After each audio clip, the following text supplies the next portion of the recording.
Namaku Suryo. Jika kalian melihatku sekarang, aku hanyalah seorang pria parubaya yang berjalan pincang dengan tongkat kayu, berdagang kopi keliling di sudut pasar yang bising. Tidak ada yang istimewa. Namun, siapa sangka bahwa 5 tahun lalu, aku adalah orang paling kaya di desaku. Aku memiliki rumah gedongan berlantai 2, 3 mobil mewah yang terparkir di garasi, dan tabungan yang seolah tak ada habisnya. Namun, semua kekayaan itu bukan berasal dari keringat yang halal. Harta itu adalah hasil dari sebuah perjanjian kelam yang nyaris merenggut nyawa dan kewarasanku. Ini adalah kisah tentang malam terakhir istriku menjaga lilin, malam di mana Tuhan menegur keserakahanku dengan cara yang paling mengerikan. Aku membagikan kisah ini bukan untuk dibanggakan, melainkan sebagai peringatan. Jangan pernah bermain-main dengan jalan pintas. Semuanya bermula ketika kemiskinan mencekik leher keluarga kami. Saat itu, putri semata wayangku, Nisa, divonis menderita penyakit kelainan darah yang membutuhkan biaya pengobatan ratusan juta rupiah. Sementara itu, utangku pada rentenir sudah menumpuk hingga nyawa kami diancam setiap harinya. Dalam keputusasaan yang menggelap, iman ini pun runtuh. Seorang kenalan membawaku ke sebuah lereng gunung yang sepi, menemui seorang dukun tua yang konon bisa memberikan solusi instan. Di gubuk reot yang berbau kemenyan tajam itulah, aku membuat perjanjian dengan iblis. Sang dukun memberikanku sebuah kain hitam lusuh yang baunya seperti anyir darah kering dan bangkai. Kain ini akan mengubah wujudmu, kekeh dukun itu, matanya yang buta sebelah menatapku tajam. Setiap malam Selasa Kliwon dan Jumat Kliwon, kenakan ini. Kau akan berubah wujud menjadi babi gaib. Tugasmu hanya menggesekkan tubuhmu ke dinding rumah orang-orang kaya. Uang mereka akan berpindah secara gaib ke dalam lemarimu. Namun, ada syarat mutlak yang tidak boleh dilanggar. Istrimu harus menjaga sebuah lilin di atas baskom berisi air kembang selama kau beraksi. Matanya tidak boleh terpejam sedetik pun. Jika api lilin itu bergoyang hebat, artinya kau dalam bahaya. Jika api itu mati, maka nyawamu di alam sana akan ikut mati, dan kau takkan pernah kembali menjadi manusia. Aku menyetujuinya. Keputusasaan telah membutakan mata batinku. Bulan-bulan pertama adalah masa kejayaan kami. Setiap kali aku mengenakan kain itu dan membaca mantra, tulang-tulangku terasa retak, tubuhku menyusut, dan bulu-bulu kasar tumbuh menembus kulit. Aku berubah menjadi babi hutan berwarna hitam pekat. Dengan kecepatan yang tidak masuk akal, aku menyelinap ke rumah-rumah saudagar kaya di desa tetangga. Dalam hitungan jam, puluhan juta rupiah menumpuk di atas kasur kami. Utang lunas. Biaya rumah sakit Nisa terbayar. Kami membangun rumah mewah yang membuat seluruh tetangga berbisik-bisik.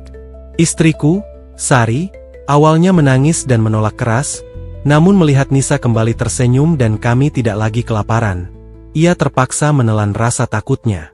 Ia menjadi penjaga lilin setiaku. Tapi disinilah letak kutukan pesugihan.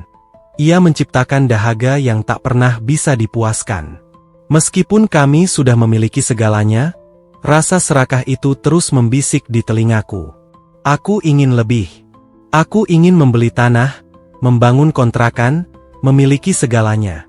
Tanpa kusadari, keluarga kami mulai hancur dari dalam. Sari menjadi sosok yang pucat, depresi, dan sering berteriak histeris di tengah malam.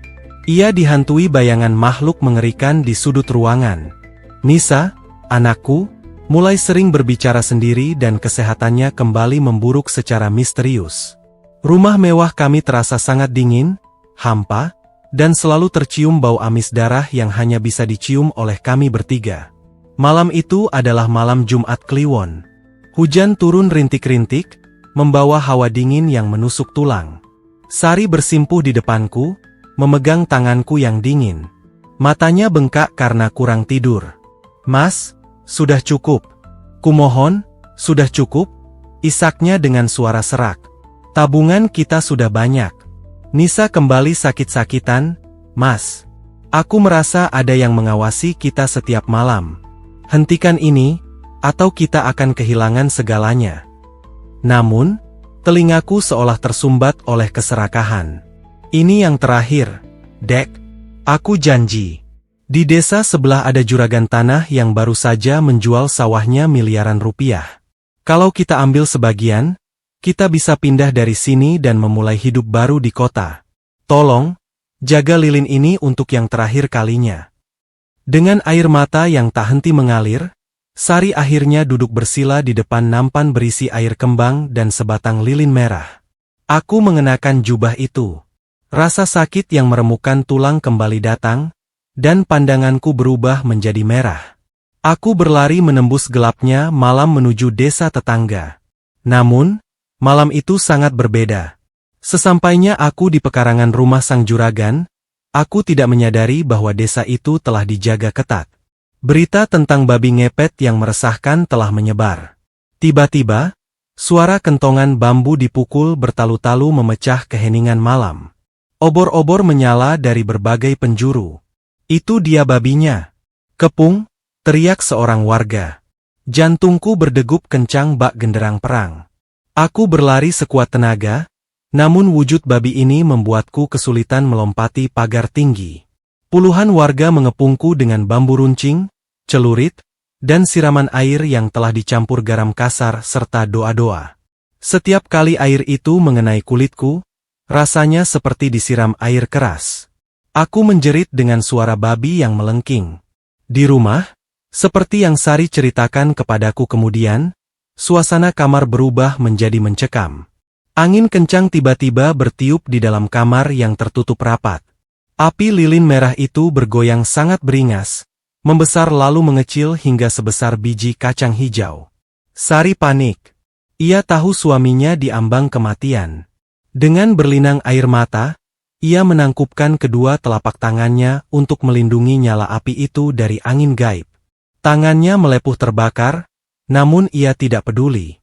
Ia terus menangis dan mulai meneriakkan istighfar, memohon ampunan pada Tuhan yang selama ini kami hianati.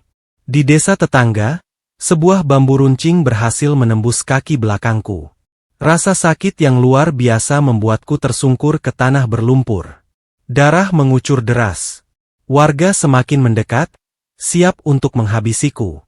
Dalam keputusasaan yang mencapai puncaknya, bayangan wajah Sari dan Nisa melintas di benakku. Aku tidak boleh mati sebagai babi. Dengan sisa-sisa tenaga yang dipaksa oleh rasa takut, aku meronta, menggigit bambu itu, dan melompat ke semak-semak bambu yang rimbun. Aku berlari pincang, menyeret kakiku yang berdarah menembus hutan, menahan rasa sakit yang nyaris membuatku pingsan.